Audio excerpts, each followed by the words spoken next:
तो भाई किसी ने सवाल पूछा है, पास्ट को कैसे भुलाएँ और वर्तमान में कैसे जिएँ? तो ये थीम वैसे तो बहुत सारे वीडियोज़ में आ चुका है थोड़ा बहुत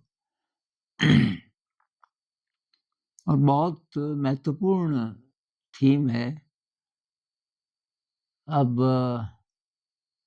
हम जब आध्यात्म की बात करते हैं, आध्यात्मिक यात्रा की, तो उसमें यही बात है भई वर्तमान में कैसे रहें?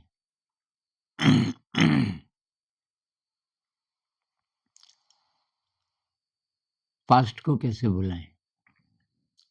तो भई भूल तो नहीं सकते। जो अनुभव हमें हो गए ज़िंदगी में, वो तो रिकॉर्ड हो गए आपके ब्रेन में, उनको हम भूल नहीं सकते। ऐसा नहीं हो सकता कि अब वो याद ही ना आए। और शुक्र है कि इसी ज़िंदगी की यादों की बात कर रहे हैं आप। अब मान लीजिए कि कुछ और भी यादें खुल जाएँ, जो इस जीवन की नहीं हैं। अ, अब आप उसको पिछला जन्म बोलो या कुछ और बोलो, लेकिन हम एक्सेस कर सकते हैं ऐसी-ऐसी चीज़ों को जो बहुत भयानक हो सकती हैं। मुझे बहुत सारे ऐसी इमेजेस दिखती हैं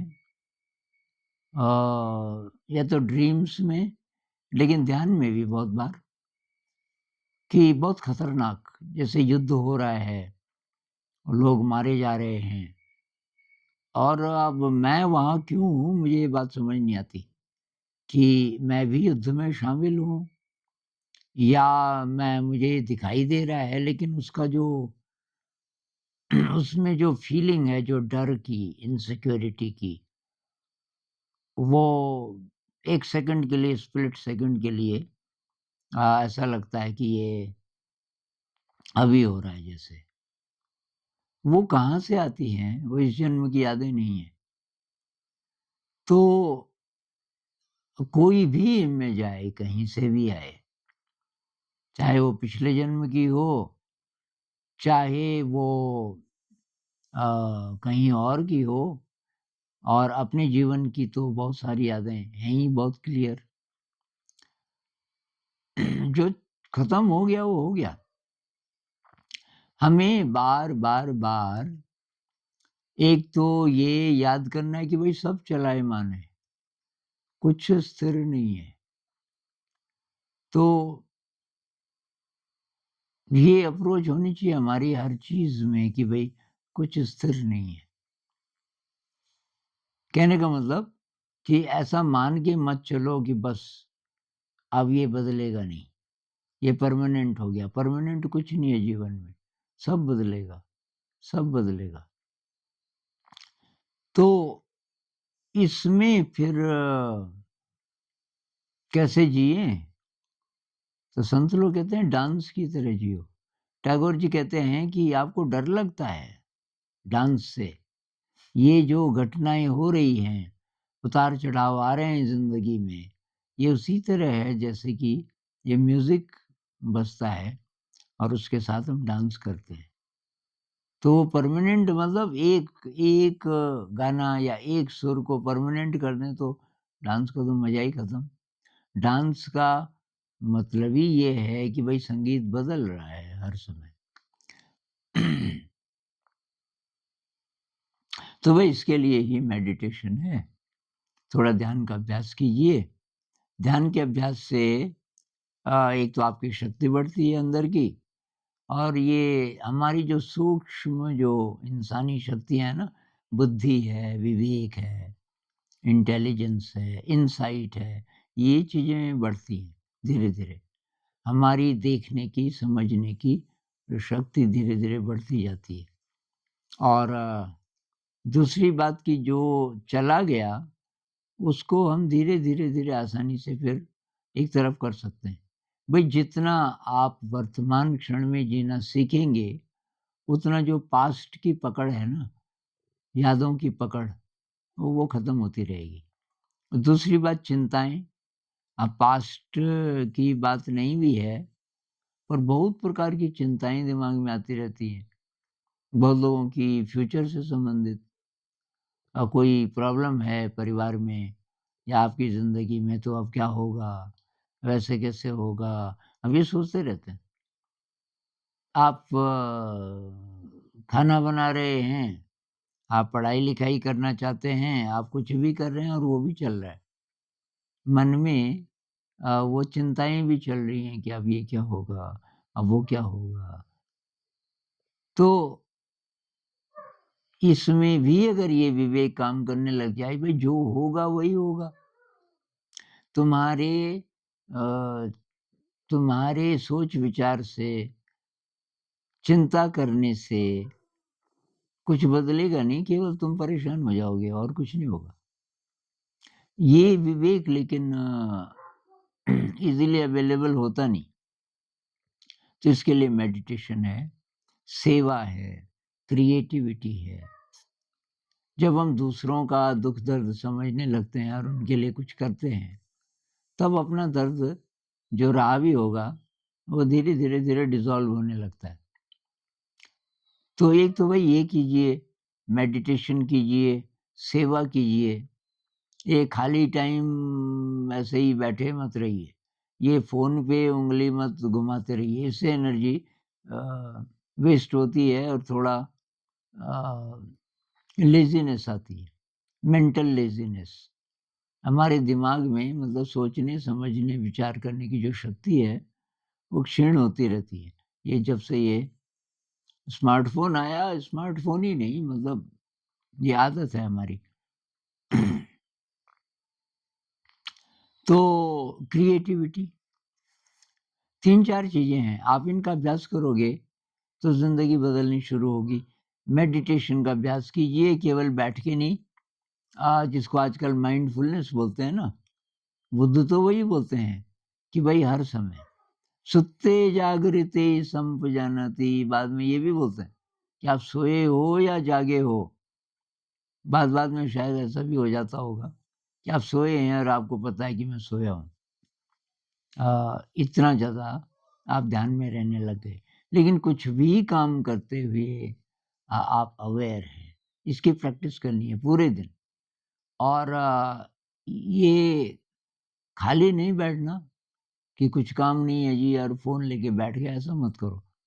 कुछ न कुछ क्रिएटिव, कुछ न कुछ नया और जिन लोगों की जॉब है, वो सोचते हैं अब तो जॉब मिल गई, अब क्या करना है?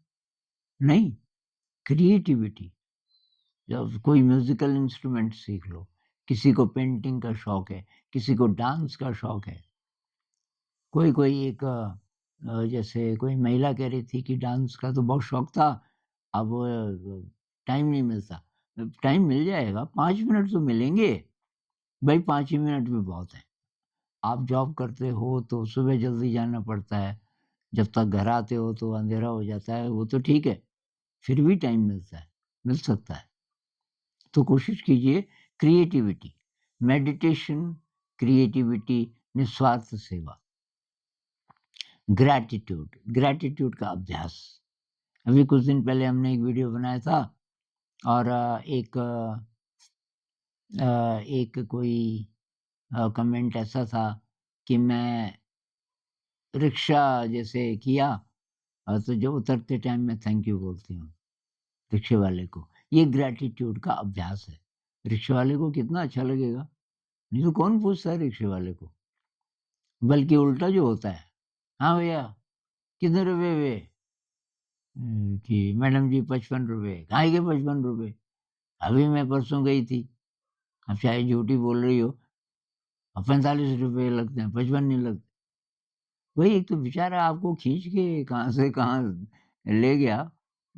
इतना ज़्यादा मेहनत उसने की, आप 5-10 रुपए के लिए लड़ रहे हो और आपके पास पैसा तो बहुत है। एक्स्ट्रा देना चाहिए था कि यार इतना आप मेहनत करते हो, उस हिसाब से पैसा तो बहुत कम है। ग्रैटिट्यूड ग्रैटिट्यूड कि भाई धन्यवाद, आपने ये किया। आप सब्ज़ी खरीदने जाते हो, आपने बोला कि ताज़ी-ताज़ी सब्ज़ी चाहिए, उसने कहा कि बहन जी अच्छा तो इसमें से छाँट लो आप। तो थैंक यू उसने छाँटने दिया आपको। बहुत सारे ये क्या करते हैं जो सब्ज़ी बेचने वाले हैं, वो कहते हैं आप बहन जी आप हाथ मत लगाइए, मैं दूँगा आपको।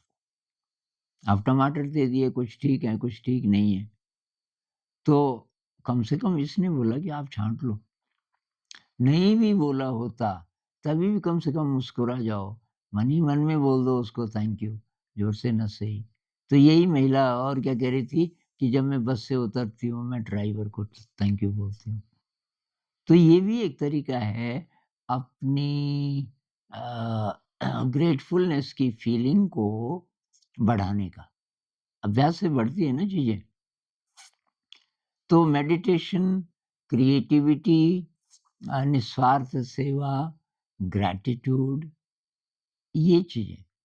और खाली नहीं खाली नहीं बैठना कि कुछ काम नहीं है ये और ऐसे। कुछ काम क्यों नहीं है? कुछ क्रिएटिव कर लो, कोई इंस्ट्रूमेंट सीख लो। म्यूज़िक मैं वही बार-बार बोलता हूँ कि म्यूज़िक में बहुत दम है। अच्छा मेरा तो एक मैथ भी है। जैसे जैसे समय मिला, अब ध्यान भी अब सिटिंग मेडिटेशन कितना करोगे? तो कर लिया मैंने सिटिंग मेडिटेशन। इस समय मेरा मन कुछ करने का है, कुछ एक्टिव। तो अगर मौसम ठीक है, मैं थोड़ा वॉकिंग मेडिटेशन कर लेता हूँ। वो भी मैं एक चक्कर लगा के आ गया। अभी कुछ इंटेलेक्चुअल चाहिए मुझे, तो मैं मैथ का कुछ लेके बैठ जाता हूँ। कुछ नया, कोई प्रश्न बना लेता हूँ। अभी मैंने कल एक प्रश्न बनाया, उसका वीडियो नहीं बना पाए। कल एक बर्थडे था हमारे ही एक स्टाफ मेंबर का, तो उसमें बिज़ी रहे सब लोग डेकोरेशन वगैरह। बर्थडे कोई आता है तो ज़रा उसको ढंग से मनाते हैं। ढंग से मतलब फालतू खर्चा नहीं करते। केक खुद ही बनाते हैं।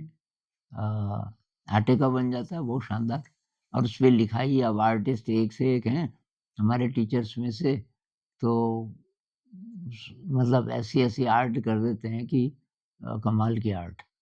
तो कल तो नहीं बन पाया वो वीडियो, आज बनाएँगे मैथ का। और तो ये चीज़ें ज़िंदा रखती हैं आप की जिज्ञासा को। जिज्ञासा बहुत ज़रूरी है। तो आप यंग रहेंगे, आप बच्चे ही रहेंगे चाहे शरीर बूढ़ा हो गया और मुझे तो भाई कहीं से नहीं लगता। जब मैं अपनी वीडियो देखता हूँ तब मैं सोचता हूँ यार ये बूढ़ा कौन है? नहीं तो मुझे लगता है मैं बच्चा ही हूँ अभी। मतलब 17-18 साल का हूँ और सपने में भी वैसे ही होता है, मैं यंग होता हूँ। वैसे ही मेरे इंटरेस्ट हैं। अब बूढ़े-बूढ़े लोग तो ऐसे बैठे रहते हैं ना कि अब कोई आ गया एक और बूढ़ा आपका दोस्त। अब मेरा तो कोई दोस्त नहीं है, कोई बुज़ुर्ग यहाँ है ही नहीं, सब जवान हैं। लेकिन अब पीछे की बातें हो रही हैं, पास्ट की बातें हो रही हैं। भई जिन चीज़ों से हम मुक्त होना चाहते हैं कि कैसे भुलाएँ पास्ट को, वो इंडल्ज होते रहते हैं उसमें। तो अब रिटायर्ड हैं, घर में बैठे हैं, पैसा-वैसा ठीक-ठाक है, कोई देखभाल करने वाला भी है, कुछ करते ही नहीं। तो मेरा तो वही मेरे पास कोई खाली टाइम नहीं होता, ना मैं बिज़ी होता। किसी बिज़ी हैं, अब टाइम ही नहीं है किसी अच्छी चीज़ के लिए। हाँ, गप मारने के लिए नहीं है टाइम। कई लोग आ जाते हैं, कोई पुराने दोस्त या कोई जानकार या कि आनंद जी से बात करनी थी, तो किसी और को भिड़ा देता हूँ। फिर थोड़ी देर में आते हैं कि अब आपको मिलना तो पड़ेगा। मैंने कहा मैं मिल जाऊँगा, 5 मिनट से ज़्यादा नहीं बैठूँगा, तो आप तब बचाना मुझे। तो मैं चला जाता हूँ और भाई साहब क्या हाल है? सब ठीक-ठाक है? कि अच्छा, अच्छा और घर में सब ठीक है? हो गया, अब और क्या बोलना है? तो चाय नहीं आई अभी? अच्छा मैं पता करता हूँ, बस मैं खिसक जाता हूँ। किसी और को बोलता हूँ चाय-वाय लेके जाओ और मैं नहीं आ रहा हूँ। अब जाते टाइम वो फिर ढूँढते हैं कि वो आए तो थे पर कहाँ गए? तब मैं फिर चला जाता हूँ कि अच्छा जा रहे हैं? अच्छा नमस्कार। कुछ ना कुछ युक्ति तो ढूँढनी पड़ती है ना। कैसे करके अननेसेसरी इंटरैक्शन से बचें। अब कुछ लोग बोलेंगे कि असामाजिक है, ज़्यादा मिलता-जुलता नहीं है, अपने में ही बिज़ी रहता है, बोलने दो। उनके लिए थोड़ी जी रहे हैं हम। भई हम समाज के लिए, संसार के लिए थोड़ी जी रहे हैं। आए इस जगत में कुछ टाइम के लिए। काहे के लिए? तो प्यूरिफ़ाई करने के लिए। बुद्ध कहते हैं ना, जन्म ही क्यों होता है? जन्म इसलिए होता है कि प्यूरिफ़ाई नहीं हो पाए अभी पूरे पिछले जन्मों में। तो इस बार अब जो बचा-खुचा मैल है, कितना धो सकते हैं इस जीवन में, वो कोशिश करनी है। तो उसके लिए समय भी और साधन भी और बहुत प्रकार की युक्तियाँ, जो चीज़ आपको मदद करे ताकि आप ध्यान में रह सकें और क्रिएटिविटी क्रिएटिव चीज़ें करें और सेवा का काम करें, निस्वार्थ सेवा का करें। और दूसरी बात ये कि डांस, ज़िंदगी डांस है, पल-पल बदल रहा है और ट्रस्ट करें कि कोई चीज़ है, कोई सुपर इंटेलिजेंस का फ़ील्ड है या कह लो डांस है, हर चीज़ डांस कर रही है, एटम से लेके गैलेक्सीज़ तक, हर चीज़ में मूवमेंट है। तो आप पल, पल, पल वर्तमान के साथ रहिए। वर्तमान कोई फ़िक्स्ड नहीं है, बदल रहा है ना। अभी जब हमने वीडियो बनाना शुरू किया था, तब लाइट ज़रा कम थी बाहर, अभी ज़रा ज़्यादा हो गई। अब खाना बनने वाला है, ये परिवर्तन चलता रहता है, चलता रहता है। तो हर पल को एन्जॉय कीजिए और ज़िंदगी एक डांस है और ऐसे बंधे-बंधे मत रहिए, टेंशन है जी, ये है जी, मेरे को तो ओसीडी है, ये सब हमने लगाए हुए हैं। ये जितने रोग हैं ना हमारे जिसके कारण हम उदास होते हैं, दुखी होते हैं, आपने पकड़े हुए हैं। छोड़ो इन सब चीज़ों को और एकदम एन्जॉय करो बच्चे की तरह। कोई डर नहीं है। बुढ़ापा आएगा, मृत्यु के क्षण आएँगे, अगर ध्यान आपका गहरा है, कोई डर नहीं। क्योंकि कोई बड़ी शक्ति है, जिसको मैं बोल रहा हूँ सुपर इंटेलिजेंस का फ़ील्ड है, उसका कुछ-कुछ टच आपको महसूस होने लगता है। जैसे कि कोई बच्चा है बहुत व्याकुल है और तब तक माँ की आवाज़ आ गई, माँ दिख नहीं रही है। अब माँ ने बोला कि बेटा क्यों रो रहा है तू? मैं तो इधर ही हूँ। बस आप फिर खुश हो गए। ऐसे ही वो सुपर इंटेलिजेंस का फ़ील्ड है। वो है, हर समय है, पर बहुत बार हम भूल जाते हैं। तो याद करना है, हर समय मैं अनंत से कनेक्टेड हूँ। इससे और बात करेंगे कभी। नमस्कार।